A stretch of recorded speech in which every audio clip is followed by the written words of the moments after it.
Walang pinatatawad ang rabies. Sa sandaling lumitaw ang mga sintomas nito, wala nang makapipigil sa infeksyon. Hindi biro ang mapait na katotohanang may isang Pilipinong namamatay araw-araw dahil sa kagat ng asong ulol. Marami sa mga ito, lalo na sa probinsya, ay lumapit muna sa albularyo o sa supsop, naniwala sa bawang o batong buhay na wala namang bisa laban sa rabies. Nang maalala nilang tumakbo sa doktor, huli na ang lahat. Ang rabies ay makukuha na mula sa isang virus na taglay ng laway ng isang hayop na may rabies, at ang buong takbo ng pamiminsala nito ay nahahati sa 3 yugto. Ang unang yugto ay nagsisimula kasabay ng pagpasok ng virus sa loob ng katawan nito dahil sa kagat ng isang hayop na may rabies, o di kaya paghimod nito sa sariwang sugat ng tao. Hugis bala ang virus na ito at ganito kung umatake. Kumakapit ang virus sa malusog na nerve cell at siya'y tinatanggap nito. Pagdating niya sa loob, ito'y nagpaparami kasabay ng walang habas na pamiminsala. Di magtatagal, iiwanan ng bagong pulutong na ito ang kumukupkup sa kanila para maghanap ng bagong makakapitan. Sa bilis ng 3 milimetro bawat oras, ang virus ay tahimik na nagpaparami at gumagapang hanggang makarating sa utak na walang kamalay-malay na biktima. Sa 90% kaso, ito'y tumatagal ng 20 hanggang 90 araw. Mula naman sa utak, ang virus ay lalakbay at hindi na mapipigilan ng pagkalat at pinsala na ihahatid nito sa iba pang parte ng katawan. Sa pangalawang yugto, ang biktima ay makararanas ng pagbabago gaya ng panghahapdi at pamamanhid sa dako ng sugat bagamat ito ay magaling na. Sakit ng ulo o lagnat, animoy may trangkaso. Magpapamalas din ang biktima ng lungkot o pagkabalisa. Sa mga kasong nakuna ng kamera sa San Lazaro Hospital, ang mga pasyente ay nasa huling yugto ng impeksyon ng madala sa ospital. Matutukoy na rito ang pangunahing sintomas ng rabies. Ang malaking pagkatakot sa tubig. Ito ang dahilan kaya noong araw, ang tawag sa sakit na ito ay hydrophobia. Makakakita lamang sila ng tubig ay naninikip na ang kanilang lalamunan, gayong sila ay uhaw na uhaw. Matindi rin ang kanilang mararamdamang takot sa hangin na gumagapang sa kanilang muka. Ang biktima ng rabies ay nangangailangan ng kakaibang pag-aalaga. Ang pasyente ay ibinubukod upang mabawasan ang panganib o makapinsala sa iba bunga ng karahasan. Ang kanyang kwarto sa ospital o tahanan man ay kailangan madilim at tahimik upang huwag madagdagan ang kanyang pangamba. Makabubuti kung itago muna sa kanyang paningin ang tubig at iba pang likido. Ang pag-apaw ng emosyon ay maaaring palubhain ng labis na kakulangan sa tulog. At kahit sa napakaliit na bagay, ang maaaring maging reaksyon nila ay matinding inis, takot at karahasan. Ganun pa man, may diwa sila sa kanilang pakikipag-usap at maaari silang pagpayuhan at umayon sa mga bilin ng doktor. Gayon may nararamdaman na nila na napipinto na ang kanilang kamatayan. Makabubuti sa pasyente kung may kapamilyang makakaniig sa mga sandaling ito.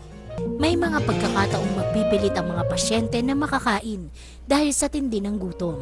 Ngunit ang lalong matinding uhaw ay hindi niya malunasan sapagkat imposibleng uminom. Makakaranas din siya ng hirap sa paghinga at paglunok at pakiramdam niya'y sinasakal. Mamumuo ang plema sa kanyang bibig at lalamunan at ito'y sisikapin niyang idura at iubo upang lumuwag ang paghinga. Papahira ng tissue paper ang sobrang uhog at plema at itapon ng maingat sa isang basurahan. Maging maingat din sa pagtatapon ng natirang pagkain ng may sakit at huwag hayaang makain ng ibang tao o hayop. Lahat ng katulong sa pag-aalaga sa pasyente ay kailangan may sapat na proteksyon tulad ng guwantes, panakip sa mata, ilong at bibig. Nararapat ding dalasan ang paghuhugas ng kamay. Kailangan bantayan palagi ang pasyente dahil maaari siyang magpumilit na makaalis sa kanyang silid. Mahahati siya sa paghahalina ng tusukan at hinahon.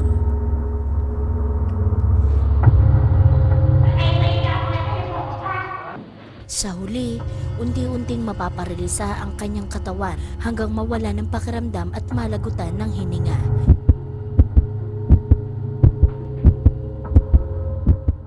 Ang silid na kinamatayan ay kailangan linisin ng lubos at gamitan ng disinfectant. Tandaan na nakakalipat ang virus sa pamamagitan ng laway, kung kaya't may panganib sa nakikipaghalikan sa pamamagitan ng lips to lips at hindi sa simpleng hipo o haplos. Nasa panganib din ang mga kumatay at humawak ng kontaminadong karne, lalo na ang kumain ng half-cook na laman o utak ng asong ulol. Para sa mga nakagat ng aso, ang wastong paraan ng pag-iwas sa rabies ay sa maagap na paglalapat ng lunas, kung maaari sa pagkarakang siyang makagat. Ang sugat ay hugasang maigi ng sabon sa dumadaloy na tubig ng 5 hanggang 10 minuto upang maalis ang laway ng nakakagat na aso. Pagkatapos ay pahiran ng tintura de yodo ang sugat at isugod ang biktima sa pinakamalapit na hospital, health center o animal bite center.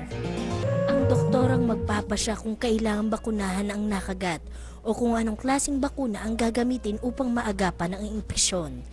Depende sa pagsusuri ng doktor ay maaari rin siyang bigyan ng ineksyon laban sa tetanus. Samantala, ang asong nakakagat ay kailangang mahuli at italing mabuti o ikulong at obserbahan ng 14 na araw. May mga palatandaan ng hayop na may rabies, gaya ng kapansing-pansing pagbabago ng ugali tulad ng biglang matamlay o di kaya'y biglang babagsik. Kapuna-puna rin ang pagiging balisa ng aso. Bantayan din ang panlilisik ng mata. Minsan ito'y parang manhid sa sakit at sobra sa lakas. Kakagitin ito kahit na anong bagay gaya ng kulungan. Hanggang sa magkasugat-sugat ang gilagid. Mapapansin din sa mga sumusunod pang araw ang sobrang paglalaway ng aso dahil sa pagkaparalisa ng panga at lalamunan. Sa kalaunan, ang buong kalamnan ay mapaparalisa hanggang sa mamatay. Ang asong magpapakita ng ganitong palatandaan ay kailangang isakripisyo agad ng may-ari upang mapasuri ang utak nito. Madaling pagkasyahin ang buong tuta sa plastic bag, subalit kung ang aso ay malaki na, kinakailangang pugutin ng maingat ang ulo nito. Ang maatasang gumawa nito ay dapat gumamit ng panakip sa mata, ilong at bibig kasama ng guwantes at kapote bilang proteksyon sa talsik ng dugo at laway na maaaring may taglay na rabies. Ibalot ang buong ulo sa makapal na plastic bag at ipaloob sa isang styrofoam chest na may sapat na yelo para sa biyahe patungong laboratorio.